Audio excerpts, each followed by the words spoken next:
A few months back, we covered some of the true teams and true starter Pokemon of the many different characters in the Pokemon universe, but today I want to do something slightly different and more individual. So we're instead taking a look at the marvelous world of possible canon teams for many different characters in the Pokemon universe. And for that, I thought we would start with my personal favorite region and personal favorite protagonist in all of Pokemon, that being Trainer Gold, also known as Ethan. Now, the way we will define his canon team will be by looking at the many different media where Gold shows up. So we'll take a look at the Pokemon he has used in the anime, manga, and video games, and base his canon team on the Pokemon that make the most sense for the character. So let's get started with the first thing, which should be the starter Pokemon for Gold. So when it comes to the starter, I have talked about what is defined as the true starter Pokemon for Gold in the past, within my true starter video. But when it comes to the different media where Gold shows up, we'll have to do a little bit more investigating to make a better choice when it comes to his canon true starter, right? So let's get into that, shall we? If we start with the video games, there really is no way where we can actually define any of these starter Pokemon as a canonical one. See, Gold doesn't show up as a rival, but you as the player are the one that takes on the role as Gold. So for the games, it's kind of hard to define any Pokemon as a, canonical starter. But there is one game that does have him using a starter Pokemon, and that is Pokemon Masters, where he's called Ethan and he uses a Cyndaquil as his starter and his sync pair Pokemon. And if you look further and into the Pokemon anime, we have Ethan showing up under the name Jimmy in the Pokemon Legends of the Thunder, which is basically a direct-to-TV film that was made a long time ago. In his team during this anime, film, he has a Typhlosion, and then of course we also have the official Pokemon Adventures manga, which also features a Typhlosion in Ethan's team. So I think we can pretty much establish that Cyndaquil probably is his most canonical or, true canonical starter Pokemon, as it's the most present across his team throughout all the different Pokemon media, including the game, anime, and manga. So yeah, definitely Cyndaquil. The next Pokemon, funny enough, has to be Sudowoodo, and it comes down to the fact that it is a perfect Pokemon for Ethan and makes total sense for him to have. First things is first, right? How often does Ethan or Gold actually have, Sudowoodo in the franchise? Well, in the Pokemon Golden Boy manga, which was a short manga based on Pokemon Gold, Silver, and Crystal version, and ran as a shonen manga for a time. See, within this manga, Sudowoodo is actually part of his team. See, it's blocking the path to Ecruteak City, and Gold is forced to face it and capture it. And this actually fits really well with what we, the players, have to do in the video games, where we have to go get the Squirtle bottle to get rid of Sudowoodo blocking our path. However, the Golden Boy manga isn't the only one where Sudowoodo is present. If you check out the Pokemon Adventures manga, there we see Gold actually capturing a Sudowoodo as well, which he captures while in a race around the Goldenrod City with Whitney from the local gym. So I find that it just makes sense that Sudowoodo should be on his team, as there's a Pokemon as well overall present across his team pretty much throughout most of the media, right? You can kind of find the kind of Sudowoodo within the playthrough of like Heart Gold, Soul Silver, but also it fits with the generation,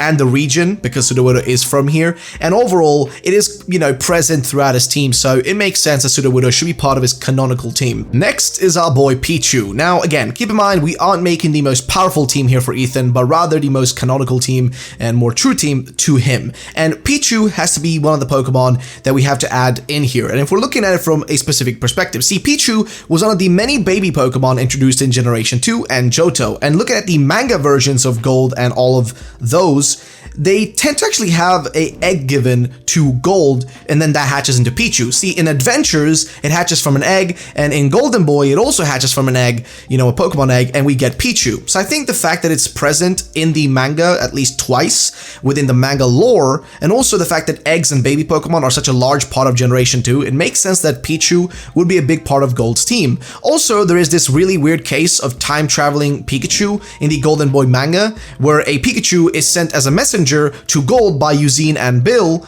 from the future and becomes a signature Pokemon of Gold's team. And in Pokemon Heart Gold and Soul Silver, the games, Pichu has a big impact on the story and the lore, where it's actually able to do a bunch of weird stuff, and there is also like a time-traveling Pichu that you can get your hands on, which, hey, it all just kind of connects really well. Either way, Pichu, to me, makes sense for Gold's canonical team. It fits well in there, it matches with the games well, and it matches with the different mangas. Steelix is next, and this one might seem a bit out of left field. Now, let me explain it first, shall we? So first things first, where does Steelix show up in Gold's team within the different media? Well, in the comic Pokemon Heart Gold Soul Silver, Pokédex completion comic, Gold is the main character, and also he's known as Soul in this, comic, and in his team, he uses a Steelix, which he caught using a heavy ball, while, capturing wild Pokemon. However, he doesn't actually have a Steelix anywhere else within the Pokemon kind of universe, but he does have an Onyx in the short manga Pocket Monsters Heart Gold Soul Silver Go Go Pokeathlon, which is a really, really long name, and I don't know why they wrote it out like that. Now, I find that Steelix to me just makes sense, and since he did have that Onyx in the short kind of manga, as we pretty much just mentioned, it makes sense that, they could probably add in a Steelix to his team as a canonical Pokemon, and it makes sense, it just fits well with the kind of overall generation. And keep in mind, Steelix was introduced within this generation, right, within Johto, so it makes sense that he would use another Johto Pokemon in his team. That's just what I think, right? I think the Steelix just makes sense for him to have in his team, and it has been present in different versions of Gold throughout the many different kind of timelines of Pokemon and the different manga. So Steelix is definitely on his canon team. Beedrill is the next one, and here we have a clear connection to the Legend of Thunder anime film. In this film, Gold, or Jimmy as he's called, catches a Weedle, which he adds to his team, and then this Weedle he evolves all the way into a Beedrill, right? So into Kakuna, etc.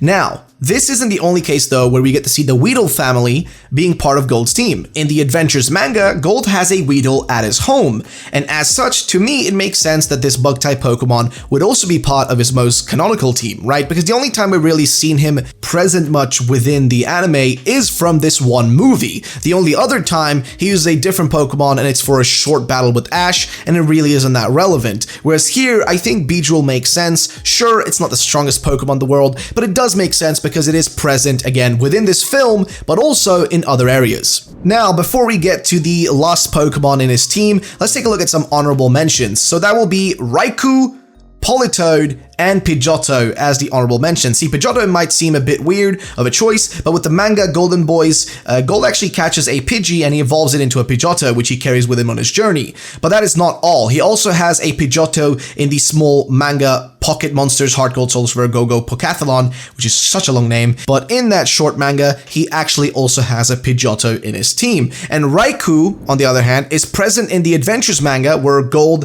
and, Raikou team up temporarily, but also the same thing happens in the Legend of the Thunder movie, where Raikou also joins up with Gold temporarily. And as such, I thought it made sense to do it an honorable mention. And Politoed is the final honorable mention, and this one is only present in the Adventures manga, where Politoed is pretty much just part of his team, but it doesn't really make any, big impact on the other media, so to say. And so we are at the final Pokemon for the canon team for Gold, and that's going to be Sunkern and Sunflora, or either one of those two evolutions or stages you want to go for. Now, they are only present in the Adventures manga, but the reason to me that they make sense to be on his canon team of his Pokemon team is because, well, the Adventures manga is really, really cool, and it kind of establishes what these characters are outside of the video games. But I think specifically with this Pokemon, it's about the more like iconic nature of it, right? Sunkern being like literally one of the weakest Pokemon ever, but also being from Johto, this little guy just fits really well with Gold, in my opinion. I think it's just the perfect Pokemon for him